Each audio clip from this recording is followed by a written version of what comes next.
Volvemos a llamar a sus puertas con una nueva propuesta de arte y contexto.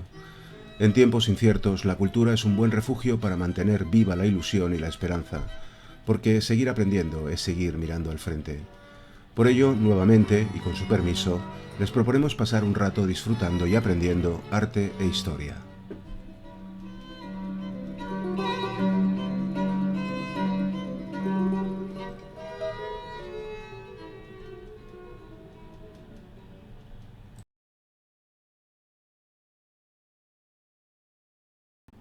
El rey Felipe IV y el conde duque de Olivares nos han esperado para seguir analizando el espacio de poder que ven en esta imagen, el Salón de Reinos del desaparecido Palacio del Buen Retiro de Madrid. En esta nueva entrega de Arte y Contexto les queremos ofrecer un monográfico especial sobre este viejo palacio que acumuló más de 800 pinturas. Hoy todas descontextualizadas tras la destrucción de su vieja casa, pero que cuando ocuparon sus lugares de origen conformaron el contexto referencial que amparó a este espacio de poder. Definíamos a este gran conjunto palatino como un verdadero museo pictórico y aludíamos al extraordinario legado que aportó a las colecciones del actual Museo del Prado. Estas ya serían razones suficientes para que le prestemos una especial atención. Pero la cita se vuelve obligada si sumamos que para comprender mejor aquel microcosmos regio hay que tener en cuenta no solo a las artes plásticas, sino también al teatro, a la música y desde luego al concepto de Estado que sostuvo a una monarquía tan decadente como aún hegemónica. Elementos que modelaron este excepcional producto del siglo de oro de la cultura española. En el epicentro del Buen Retiro hubo dos personajes que protagonizaron aquella exaltación del heroísmo y la visión épica de la guerra, el rey Felipe y el conde duque de Olivares, individuos más dados al trabajo de despacho o a solazarse en teatros, bailes y mojigangas que en combatir en el campo de batalla. Pero allá a donde la realidad no llega, puede hacerlo el arte, un axioma fundamental para comprender este extraordinario palacio. Así pues, comencemos.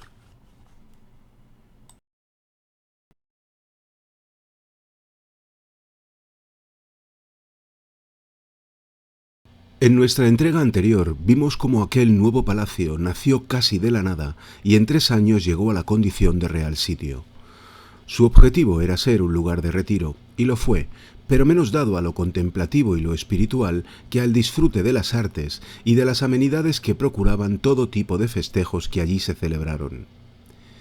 Como ya apuntábamos, el recuerdo de este palacio ha quedado ligado esencialmente al famoso parque homónimo madrileño, el Parque del Retiro. Pero la desaparición y el aparente carácter efímero de aquel magno conjunto no debe desdibujar en nuestra memoria la importancia que tuvo en aquel Madrid del siglo de oro, poblado de talentos que encontraron en aquel palacio su particular Parnaso, merced a la protección de un monarca amante de las artes y de la cultura. No fue menor su importancia respecto a la historia urbana de la villa y corte, pues pese a su desaparición, en la historia de Madrid aquel palacio supone un antes y un después. En este plano, previo a la construcción del Palacio del Buen Retiro, vemos el aspecto de la villa y corte hacia 1623. El Real Alcázar continuaba su proceso de transformación en un palacio moderno, y San Jerónimo ya se había engrandecido como escenario habitual de ceremonias de Estado y lugar de retiro piadoso de los monarcas. El reinado del bisoño Felipe IV comenzaba, su padre Felipe III había fallecido en 1621, como también lo hacían las hostilidades contra los protestantes tras finalizar la tregua de los 12 años. El conde duque iba dando forma a su reforma política de la monarquía y Velázquez comenzaba su carrera cortesana recién llegado a Madrid desde su ciudad natal, Sevilla. Personajes y hechos que son ingredientes imprescindibles para comprender tanto el Buen Retiro como el programa ideológico y las virtudes artísticas del Salón de Reinos.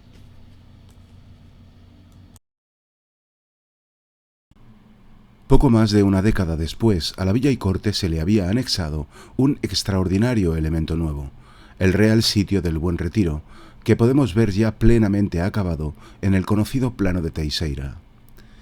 Los agentes de nuestra historia seguían siendo los mismos, el rey, el ministro, las guerras, el pintor, pero las circunstancias habían cambiado lo suficiente como para necesitar explicar, por un lado al mundo, que la monarquía hispánica seguía siendo hegemónica, y por otro a los propios, que el gobierno del conde duque era el adecuado para regirla. ¿De qué modo? A través de este vasto complejo de palacio, jardines y arte. El nuevo palacio fue una extraordinaria empresa artística, cuya excepcionalidad iremos descubriendo, pero hagamos antes un par de apreciaciones más empíricas. Comparemos sus dimensiones con las de aquel Madrid del siglo de oro. Es fácil advertir su extraordinaria superficie respecto a la ciudad. Sumemos a esto su independencia jurisdiccional como real sitio y podríamos concluir que aquel vasto complejo era una suerte de ciudad anexa a la ciudad, un microcosmos regio donde todo lo literal adquiría un carácter figurado como espacio representativo de la monarquía. Y un último detalle que afecta a la historia de Madrid. El punto de unión de esta ciudad palatina con la villa y su acceso principal fue el Prado de San Jerónimo, un lugar que tendrá un brillante futuro en el desarrollo posterior de la ciudad, como veremos en otro momento.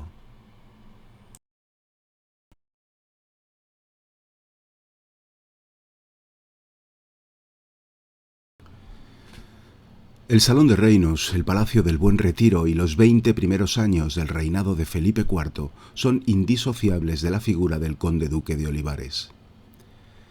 Aquel palacio fue una empresa personal del consejero real.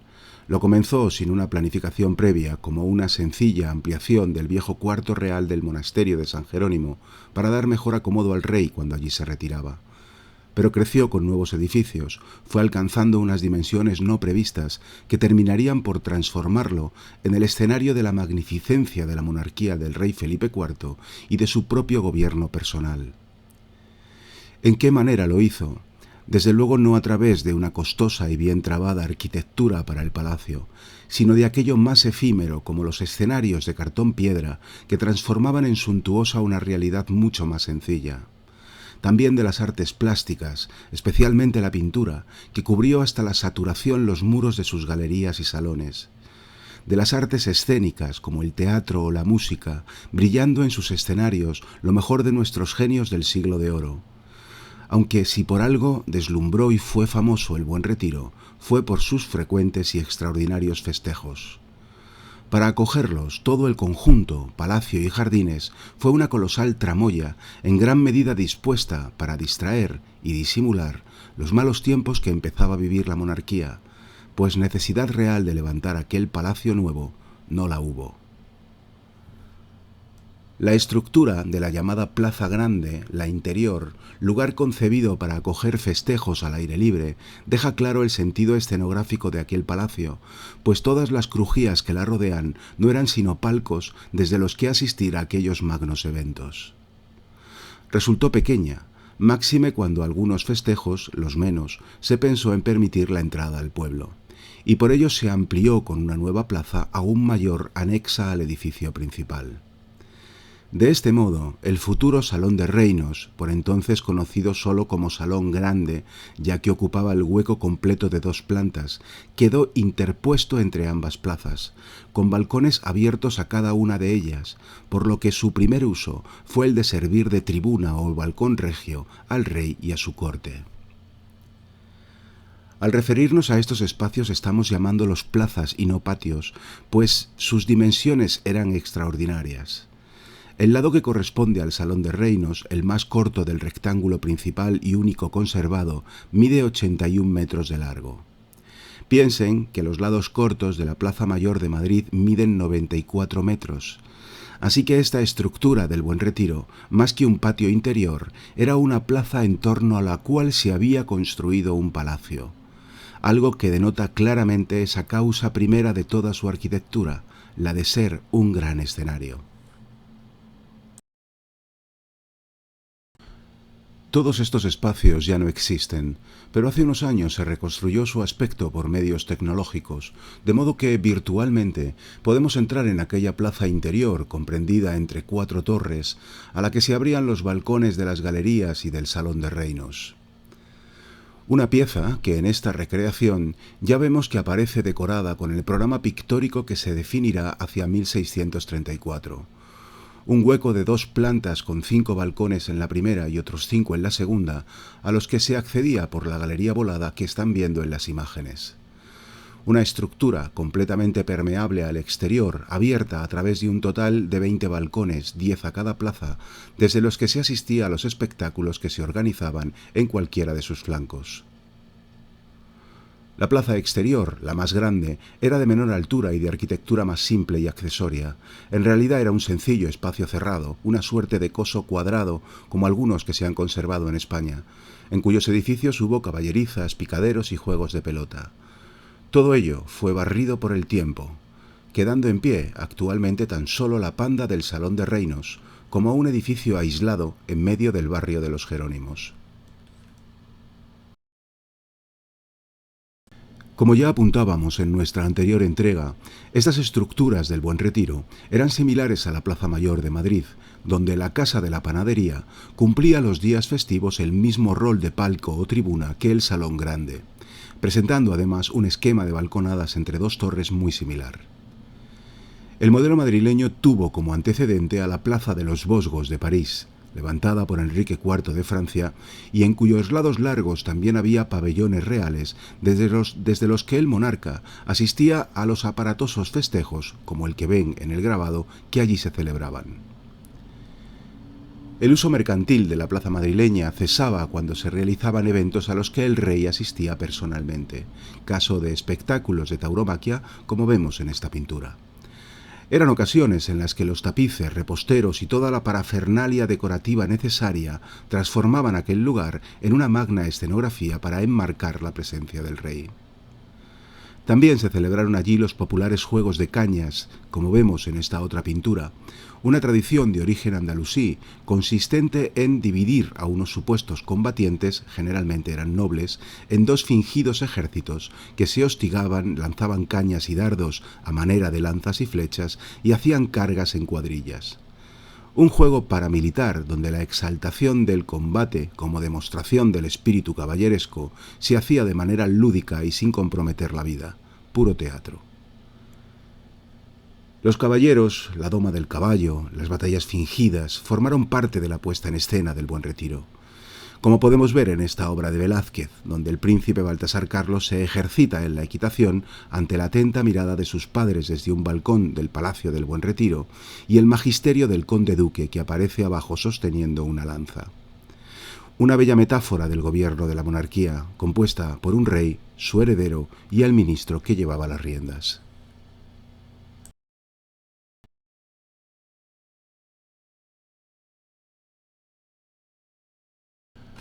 Hablamos de metáfora, pues recuerden que el juego entre lo literal y lo figurado en este palacio barroco fue una constante.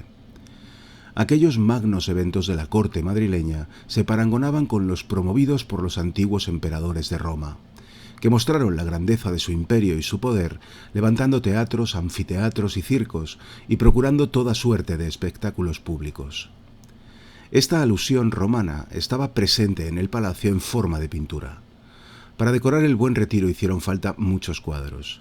A Italia se encargaron 2 series de pinturas. Una de ellas, con un total de 34 lienzos de grandes proporciones, realizados entre Roma y Nápoles, se dispuso en la galería este de la plaza interior. Esta serie tenía como asunto diversos temas de la antigüedad romana. Hoy estas pinturas se conservan casi todas en el Museo del Prado, pero contextualizadas en su espacio original, un palacio dedicado a los espectáculos donde el combate, la victoria y el heroísmo jugaban un importante papel, cobran un extraordinario sentido, como espejos de las virtudes que desde la antigüedad se proyectaban en aquella corte del rey planeta. Así, merced al arte, a donde no llegaba la pobre arquitectura del palacio, lo hacía la evocación de las grandezas de la antigua Roma a través de las pinturas realizadas, por ejemplo, por Viviano Codazzi y Domenico Gargiulo, pertenecientes a la mencionada serie. La que pueden ver representa el Circo Máximo, incluyendo el palco imperial desde el que el emperador asistía a las carreras, es decir, su particular salón de reinos. En esta otra aparece un anfiteatro antiguo con claras resonancias al Coliseo, y como tal podríamos considerar a aquella plaza interior del Buen Retiro como una suerte de anfiteatro, pero cuadrado. En este otro lienzo, el protagonista es un gimnasio o palestra de la antigüedad, donde ejercitaban cuerpo y mente los virtuosos atletas bajo el atento magisterio de los filósofos.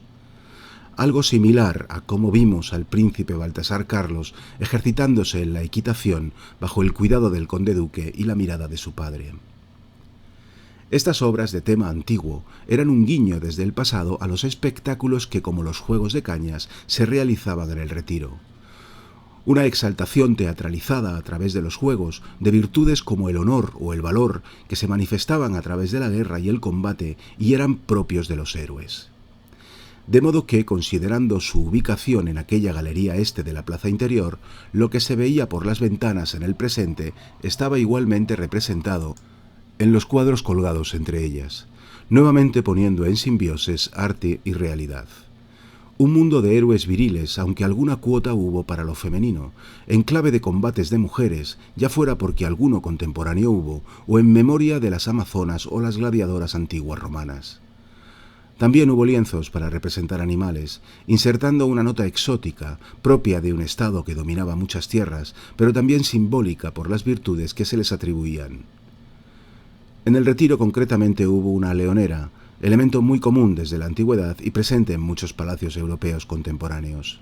Entre los eventos programados para su inauguración en 1635, se ordenó una lucha entre un toro y un león, un tipo de espectáculo bochornoso desde nuestra perspectiva, pero muy popular y que contaba con una larga tradición desde la antigüedad. Entre estas pinturas de asuntos de luchas y victorias de la antigüedad romana, hubo una que se encargó a Giovanni Lanfranco que representa una naumaquia, es decir, un combate naval, un tipo de espectáculo que necesitaba de la inundación de un determinado espacio para representarlo. Fueron comunes en la Roma antigua y se habían puesto de moda en las cortes más importantes de Europa como muestra de su poder y magnificencia. Es el caso de la imagen que les mostramos, donde aparece el patio del Palacio Pitti de Florencia en 1589, inundado para representar una batalla entre cristianos y turcos, con motivo de la boda de Fernando I de Medici. Un palacio y una ciudad, desde donde llegó a Madrid el gran escenógrafo Cosimo Lotti, que se ocuparía de las tramoyas del Buen Retiro. En el Retiro no hizo falta inundar la plaza interior, pues no debemos olvidar que si el palacio fue un escenario, el parque también lo fue. Y el famoso estanque del Retiro sirvió para estos simulacros de combates navales, encargándose para ello una flotilla de barcos de guerra a escala y ricas góndolas realizadas en Nápoles, desde las que el rey y sus invitados asistían a las batallas o a representaciones teatrales. Afortunadamente el estanque original lo conservamos, de modo que pueden imaginar el efecto teatral de verlo recorrido por su pequeña flota militar para mayor entretenimiento de la corte. Podríamos decir que los jardines del palacio fueron un espacio acuático. El agua jugó un importante rol para amenizar y refrescar el lugar, pero también como objeto de ocio y diversión. El rey podía navegar por el estanque o hacerlo por el llamado Río Grande hasta llegar a la ermita de San Antonio. Una ingente labor de ingeniería hidráulica que permitió la presencia de diversos estanques, fuentes, rías, juegos de agua y acequias. El estanque grande no solo fue un escenario de naumaquias. En el centro pueden ver una pequeña isla donde se celebraban conciertos a los que los espectadores asistían en barcas. También fue un escenario teatral, como aquella noche de San Juan de 1635, con motivo de la inauguración del palacio, cuando estanque e isla fueron el escenario para representar el mayor encanto amor de Calderón de la Barca, con escenografías del citado Cosimo Lotti. En aquella ocasión, las aguas del estanque las surcó el perdido Ulises y la isla se transformó en aquella gobernada por la poderosa maga Circe. 6 horas de espectáculo que terminaron entre fuegos de artificio. En torno al estanque había también 6 pabellones que servían como puestos de pesca. Los pueden ver en esta imagen sacada del plano de Teixeira o en este lienzo de Martínez del Mazo, el que fuera yerno de Velázquez, que se conserva en el Museo del Prado y se expone en el Museo de Historia de Madrid. El aspecto de estos destruidos pabellones podemos evocarlo a través de la llamada Casita del Pescador del actual Parque del Retiro, una obra del siglo XIX que se asemeja a aquellas viejas estructuras perdidas del siglo XVII. Para atender las necesidades de la flotilla del Retiro, había incluso unas atarazanas en una de las riberas del Río Grande.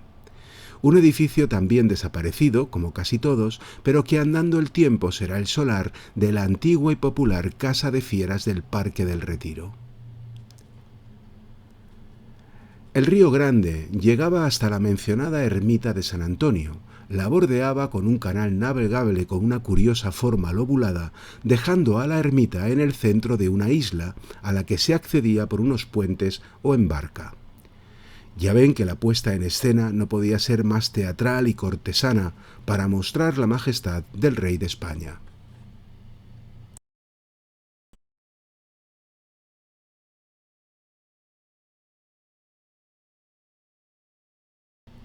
Quizá pueda sorprenderles que en aquel jardín regio tan festivo hubiera una ermita. Desde luego no es un elemento común, pero San Antonio era solo una de las 7 que tuvo el parque. Una singularidad del Retiro frente a otros palacios barrocos contemporáneos, solo comprensible por el origen mismo del palacio y por la particular concepción de la figura del rey que tenía la monarquía hispana. Recordemos que aquel gran edificio y sus vastos jardines estaban anexos a una casa jerónima. El carisma de esta orden era de carácter contemplativo, de modo que buscaban la soledad, la oración y la penitencia. La orden se había formado como un movimiento eremita que tomó a San Jerónimo como modelo, un hombre ilustrado y prominente que abandonó los placeres del mundo para retirarse a la oración y el trabajo. Estas virtudes definían perfectamente el alter ego con el que se formó la imagen del piadoso y ascético rey católico, al menos de cara a la galería, una identificación que tuvo su icono perfecto con Felipe II, paradigma moral de referencia del reinado de Felipe IV. Los jerónimos fueron una orden española, la más protegida por sus monarcas, que les confiaron casas de la importancia de Guadalupe o el Escorial, adquiriendo un rol profundamente dinástico e identificativo con las virtudes de los reyes españoles. Precisamente por ello, de todos los conventos madrileños fue el de San Jerónimo el elegido para asociarlo a la corona cuando llegó la corte. El Retiro mantuvo este vínculo dinástico al avecindarse al monasterio y sus jardines parecían evocar con sus ermitas aquellos primeros eremitorios fundacionales jerónimos del siglo XIV promovidos por Fray Pedro Fernández de Pecha. Pero hubo un modelo contemporáneo que bien pudo inspirar el jardín y las ermitas del Retiro.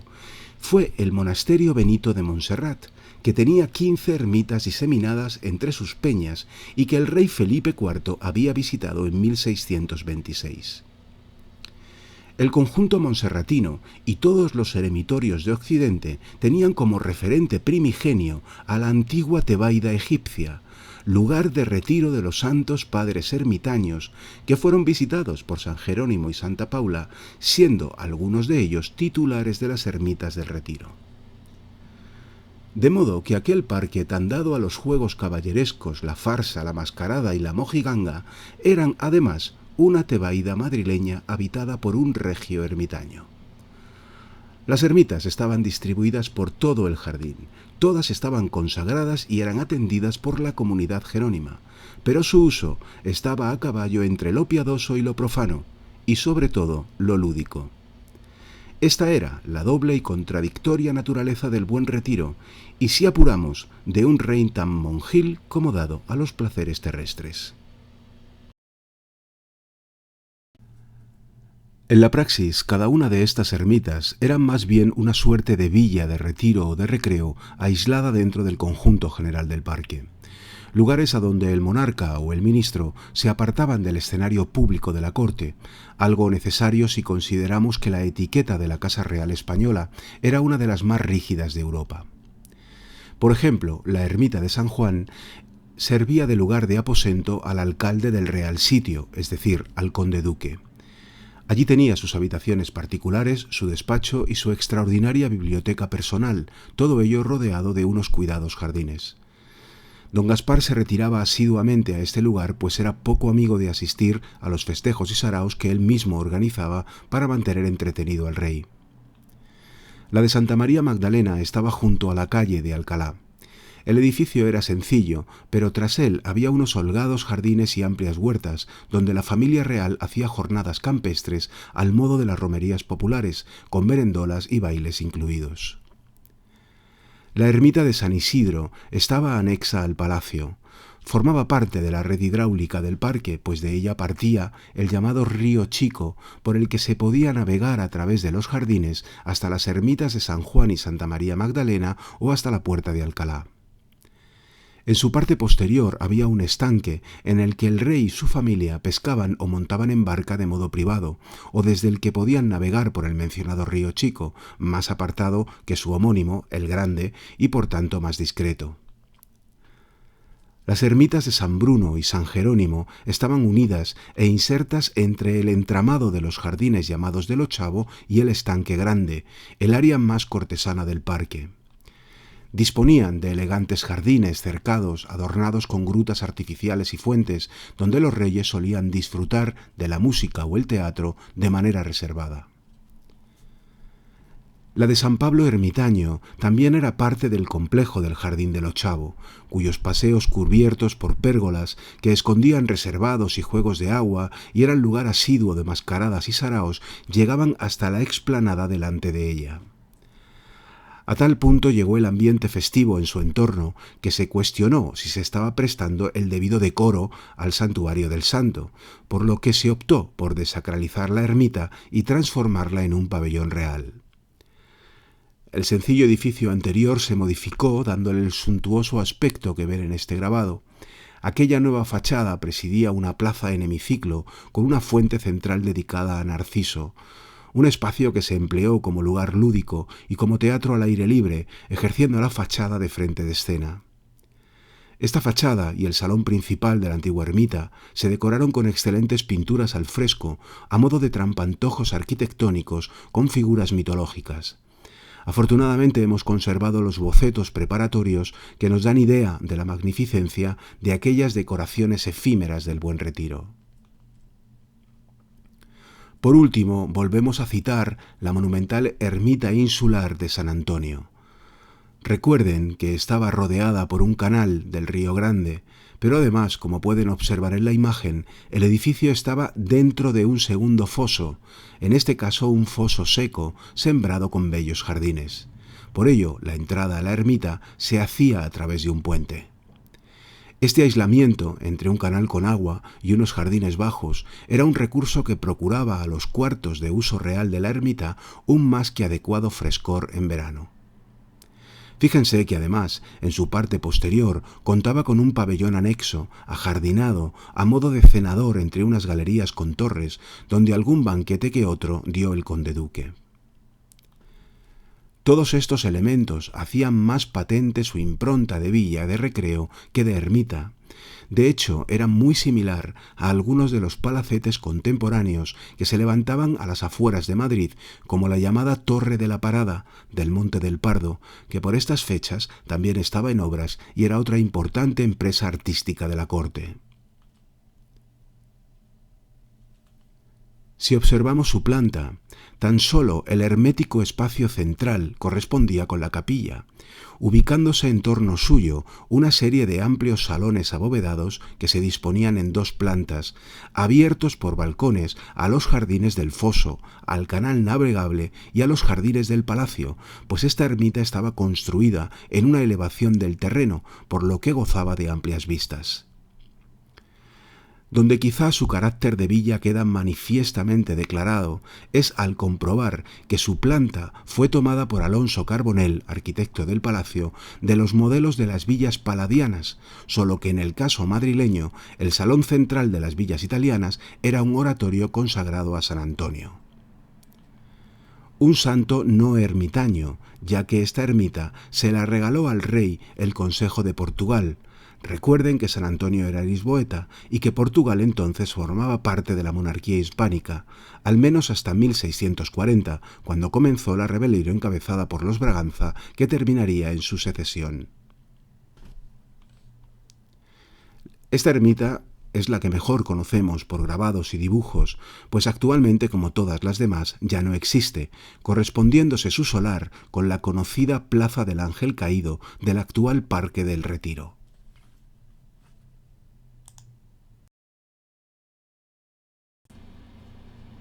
Las ermitas del Retiro transformaron metafóricamente aquella casa regia en una piadosa tebaida madrileña. El lugar de retiro de un monarca titulado como católico, que era cabeza de una monarquía universal elegida por Dios para defender la fe, causa primera que argumentaba su hegemonía política y moral.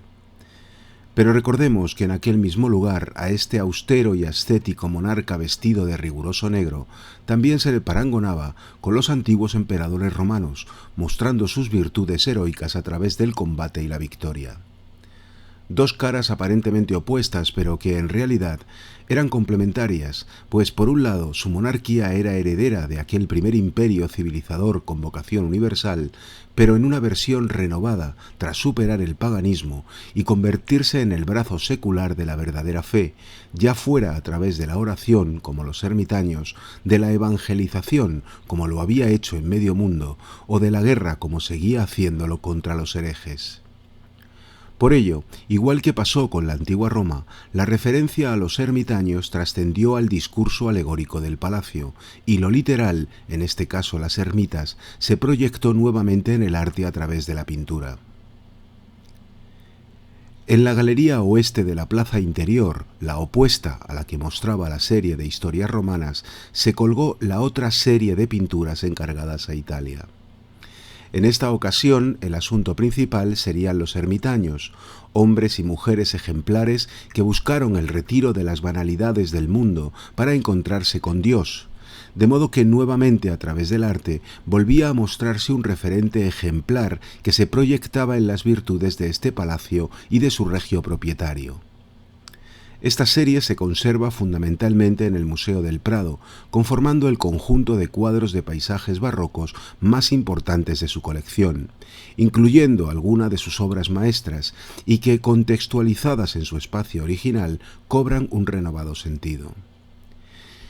Hablamos de paisajes, pues no debemos permitir que lo concreto nos aparte de lo general, es decir, que el santo no nos deje ver el bosque, ya que estas espléndidas obras de gran formato, realizadas por los mejores paisajistas romanos del momento, no son cuadros estrictamente religiosos, sino paisajes en los que se inserta a un santo. De hecho, aquella galería oeste fue conocida como la Galería de Paisajes, pues la naturaleza, poblada por santos ermitaños o por campesinos, fue su verdadera protagonista. Se apelaba con esta poética pictórica de la naturaleza a uno de los paradigmas del humanismo recuperado con la llegada de la cultura moderna en el Renacimiento.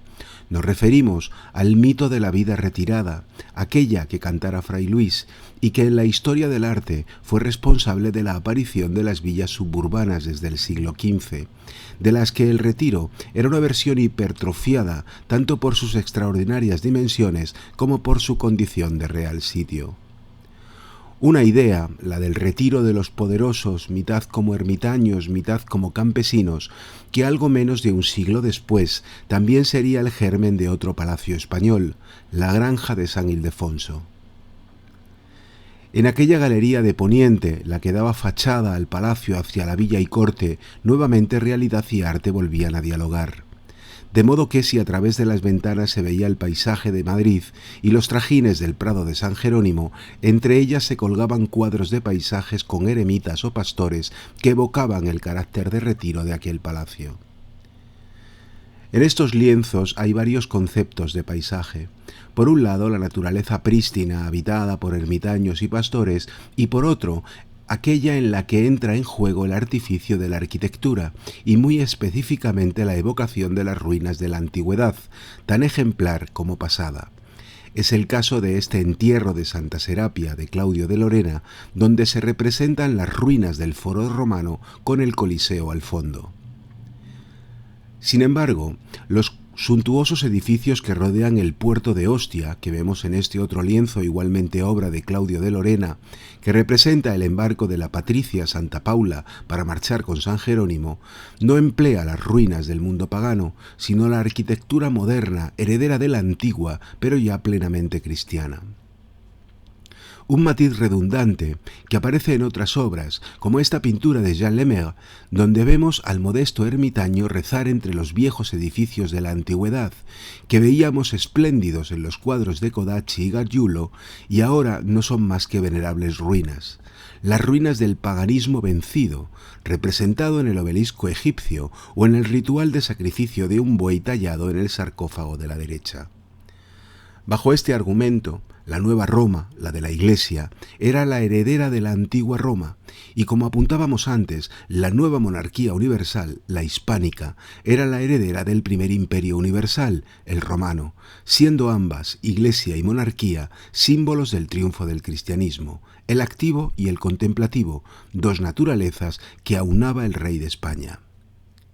Nos podemos plantear una duda. En aquel microcosmos de ascetas y guerreros del católico Buen Retiro, ¿tuvo el paganismo algún discurso que aportar, como lo hizo comúnmente en casi todos los palacios europeos de la época?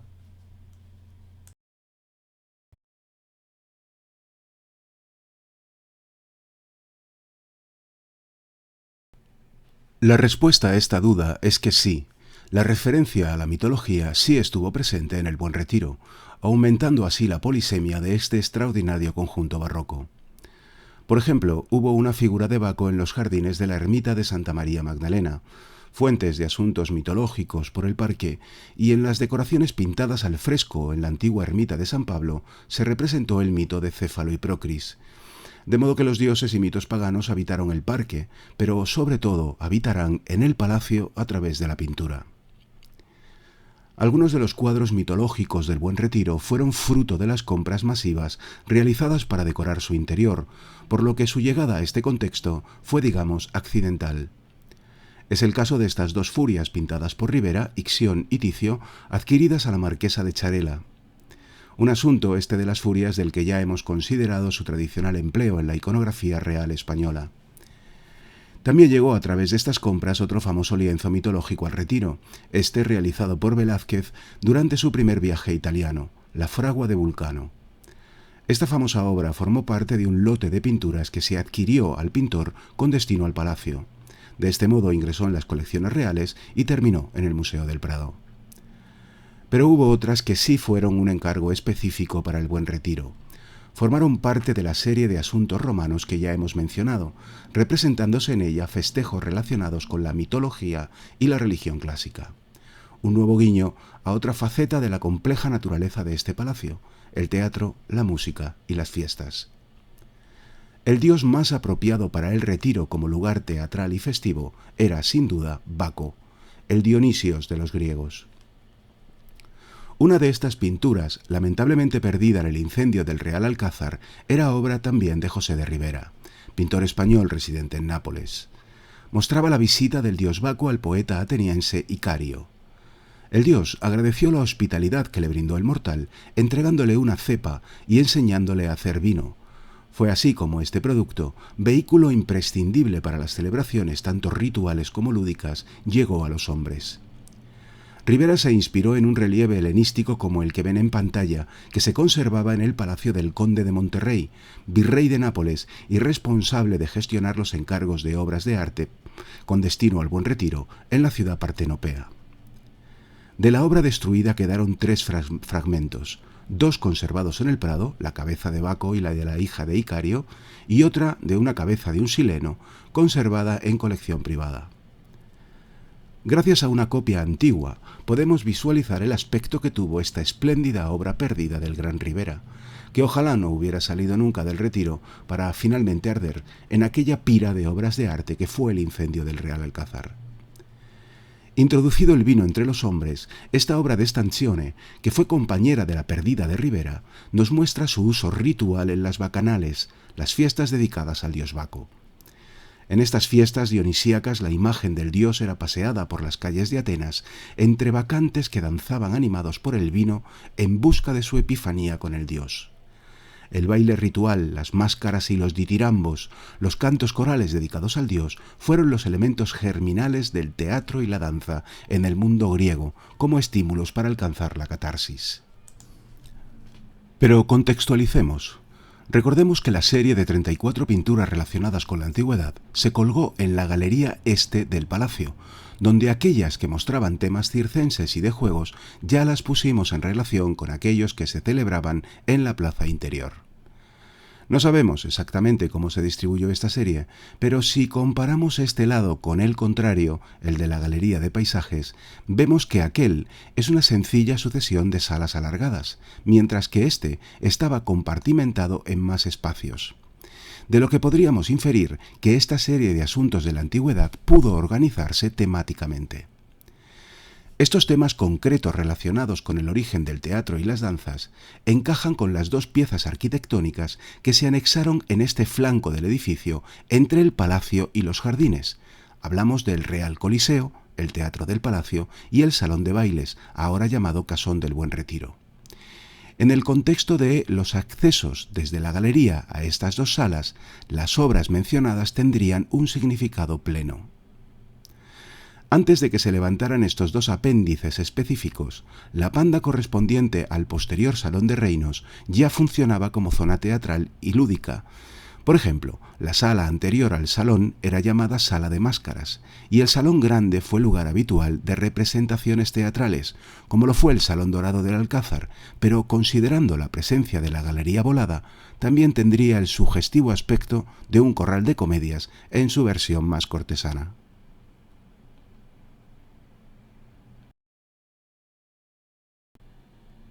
Como ya hemos apuntado, en los rituales y las fiestas báquicas tuvo su nacimiento el teatro y la danza, elementos imprescindibles en la proyección que el Buen Retiro tuvo en la literatura y el arte. Por sofisticados e incluso mistéricos que llegaran a ser los elaborados mitos en torno a Baco, su origen era profundamente primitivo, pues se remontaban a ancestrales ritos de fertilidad asociados a los ciclos anuales de la siembra, la floración o la recolección. Por ello, estaban indisolublemente relacionados con la naturaleza y su capacidad genésica. Una dimensión presente en este lienzo de Andrea Camassei, procedente del Retiro, que representa las Lupercales, las fiestas celebradas en Roma en honor de la loba que alimentara a los gemelos Rómulo y Remo en el conocido episodio del mito fundacional de la urbe. La escena está presidida por el dios Pan, que aparece en el lado derecho sobre un pedestal, sujetando el cayado de los pastores y la flauta que lleva su nombre. Pan es un fauno, mitad hombre, mitad macho cabrío, compañero del cortejo de Baco, dios de los rebaños y de los pastores, una entidad silvestre e instintiva, asociada a la naturaleza y a la fecundidad de los animales. Roma lo asimiló con Luperco, el lobo, que habría sido el responsable metamorfoseado en loba de alimentar a los famosos hermanos en la cueva lupercal del Monte Palatino. Allí cada 15 de febrero se celebraba este festejo ritual en el que las mujeres eran azotadas con la piel de la cabra sacrificada ante Pan, para propiciar así su capacidad reproductiva, tal y como ven en el lienzo de Camassei. Una condición, esta de la naturaleza y la fecundidad, compartida por otro importante deidad natural, un hijo de Baco llamado Príapo, el dios itifálico protector de los bosques, de la fertilidad de los campos, de aquel mundo rústico y bucólico donde habitaban los campesinos y en el caso del Retiro también los ermitaños. Nicolás Poussin pintó para el Retiro esta bella ofrenda a este dios de los bosques y la vegetación que aparece en forma de herma escultórica en el centro de la composición. Una obra que lamentablemente salió de nuestro país, pero que afortunadamente se conserva en el Museo de Arte de Sao Paulo. Las mujeres atenienses casaderas hacían ofrendas a este dios de los bosques para procurarse la fertilidad. En esta obra se narra concretamente la ofrenda en la que participó otro dios menor, Himeneo, que aparece travestido de mujer en el extremo derecho del lienzo sujetando una corona de flores. No vamos a narrar ahora el episodio concreto, pero sí que este dios era el protector de las celebraciones nupciales y en su culto se desarrolló el género lírico del epitalamio, igual que los cultos de Príapo y Pan formaron parte del nacimiento de la literatura bucólica y pastoril. Observemos un detalle. La estatua de Príapo aparece inserta en unas arquitecturas de aspecto clasicista, semejantes al arco romano de Constantino, pero construidas con plantas, arbustos y flores, una celosía típica de los jardines del Renacimiento y del Barroco. Precisamente todos estos mitos y referencias asociados a la naturaleza nos devuelven a otro gran escenario del Buen Retiro, los jardines. En este caso interpretados como los dominios de Príapo y de Pan, habitados por sátiros, faunos, ninfas y un largo etcétera de deidades silvestres que encarnaban a la naturaleza, y que eran también habitantes recurrentes de muchas obras de teatro, poemas y pinturas. La fuerza esencial de este universo primordial era el amor, el sacro y el profano, y por ello Venus también fue señora de estos predios selváticos del Buen Retiro. Su estatua aparece en una esquina del estanque grande, en este lienzo de Martínez del Mazo que ya les mostramos anteriormente. La diosa del amor y de la belleza es la protectora de este metafórico espacio poético, donde se producen los encuentros de los amantes, donde el pavo real, símbolo de la diosa Hera, la esposa de Zeus, que aparece en la balaustrada, representa el amor, los celos o la infidelidad, argumentos de tantas tramas de dramas y poemas. A través de la literatura y la pintura, la realidad se transformaba. Martínez del Mazo encontraba inspiración en los paisajes reales del parque para evocarlos a través de las pinturas de Claudio de Lorena. La solitaria estatua de Venus del estanque no es otra cosa que evocación de la estatua de la diosa pintada por Tiziano en la ofrenda a la diosa del amor, obra ahora conservada en el Prado y entonces en el Real Alcázar. Todos estos mitos eran invocados a través del teatro, la poesía, la música o las artes plásticas, pues como ya apuntábamos, aquel lugar fue un particular Parnaso artístico. Un mundo culto y lleno de referencias entre lo literario y lo figurativo. Así fue el Buen Retiro y así fue aquel extraordinario Madrid del siglo de oro. Nuevamente es difícil contextualizar estas obras dentro del palacio, pues desconocemos cómo se dispuso esta serie en la Galería Este. Pero aquel espacio interpuesto entre palacio y jardín, donde se celebraba el teatro y la danza, contaba, además, con dos jardines cerrados rodeados de galerías, un lugar de tránsito entre dos mundos, donde este universo de mitos rústicos habría tenido buen acomodo entre el arte y la naturaleza. Más allá del uso teatral que se le dio al estanque o a la explanada ante la ermita de San Pablo, estos jardines poseían en sí mismo cualidades escenográficas para transmutarse en evocación literaria de estos mitos. Por ejemplo, el Jardín del Ochavo era el resultado de lanzar 8 calles radiales desde una plaza central, que iban a distintos lugares del parque, dejando entre ellas zonas boscosas plantadas con árboles procedentes de todos los rincones de la monarquía. Estas calles estaban cubiertas por folías, unas celosías de jardín como las que vimos en la pintura de Príapo, que cubrían el paseo dándole frescor, pero ofreciendo además un marco umbrío y discreto para las galanterías o los festejos. Su aspecto era similar a la que vemos en este grabado de los jardines de Aranjuez o a las que aparecen en este otro lienzo que representa los jardines de la Casa de Campo de Madrid, un lugar del que ya hablamos, recuerden, en nuestra segunda entrega. Una de estas calles llevaba desde el centro del Ochavo al Estanque Grande y a las ermitas de San Bruno y San Jerónimo. Terminaba en una plaza circular ocupada por una monumental fuente ochavada, en cuyo centro se levantaba una torre que era en realidad un carrillón. Un elemento que introducía la música en este sector cortesano del jardín. Hoy se conserva tan solo el estanque, pues la torre de las campanillas ha cedido su lugar a unas insulsas rocallas. Como acabamos de señalar, entre el palacio y los jardines estaban interpuestos el salón de bailes y el Real Coliseo, que a su vez disponían de sendos jardines cerrados con fuentes y grutas. Este sector era el enlace entre ambas realidades, el palacio y los jardines, de modo que los festejos o representaciones que empezaban en el primero podían continuar en los segundos acompañados de música, danzas o fuegos artificiales. Pero también podía ocurrir lo contrario, que los jardines, digamos, entraran en el palacio. El Coliseo se alineaba con una de las calles del Jardín del Ochavo que iba a terminar en el estanque de las Campanillas. Entre sus recursos escénicos estaba la posibilidad de abrir el fondo del escenario e incorporar el parque a la escenografía.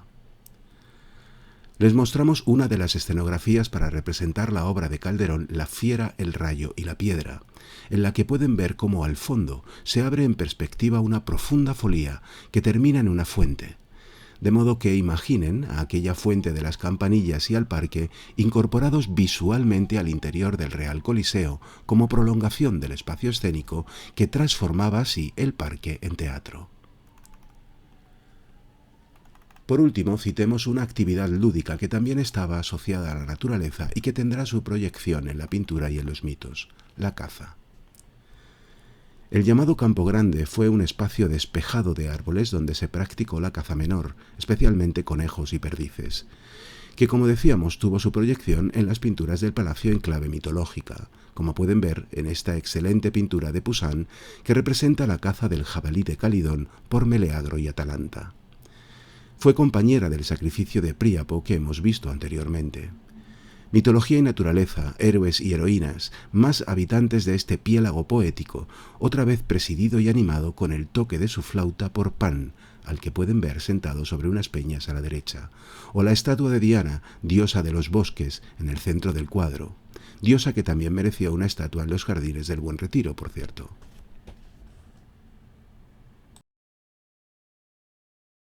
Tras todo lo que hemos visto, podemos concluir que en este microcosmos regio hubo espacio para ensalzar las virtudes y el heroísmo de emperadores, guerreros y caballeros, para apelar a la ejemplaridad de la vida retirada entre la piedad de los ermitaños y la sencillez de los campesinos, y también para dar cobijo a los mitos antiguos que inspiraban a la poesía, el teatro, la danza o la pintura. Todo ello en una extraordinaria simbiosis entre poder, piedad, arte y cultura. Un contexto complejo y semánticamente muy rico que alcanzaba su cénit ideológico en el Salón de Reinos, donde todas las referencias alegóricas se concretaban en el presente de una monarquía regida por Felipe IV y el conde duque de Olivares. De modo que les invitamos a ver nuestra siguiente entrega para visitar el corazón de este palacio. Un cordial saludo.